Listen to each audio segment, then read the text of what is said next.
Sad to report today an additional 40 deaths. This is tragically the highest number of deaths that I've had to report for any single day. This brings the total number of deaths to 360 throughout LA County. And our mortality rate for COVID-19 once again has crept up to 3.6%.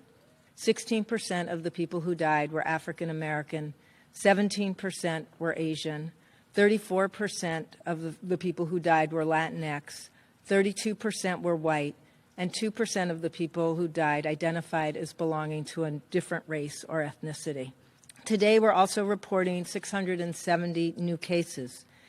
As I noted yesterday when I reported a significantly smaller number, I was very much aware that that was the Monday report from the labs when we don't have a lot of testing over the weekend.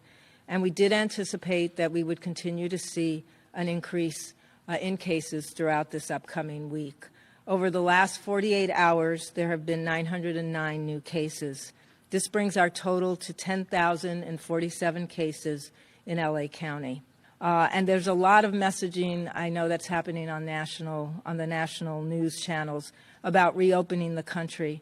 But I do want to remind everyone that we're not yet on the other side of this pandemic.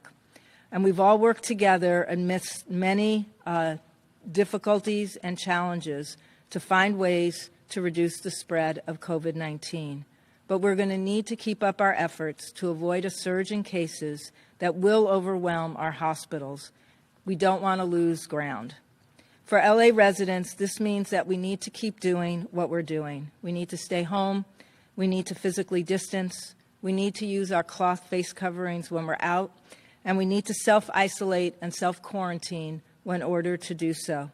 These tools are essential now, and they will remain essential as part of our toolkit until we have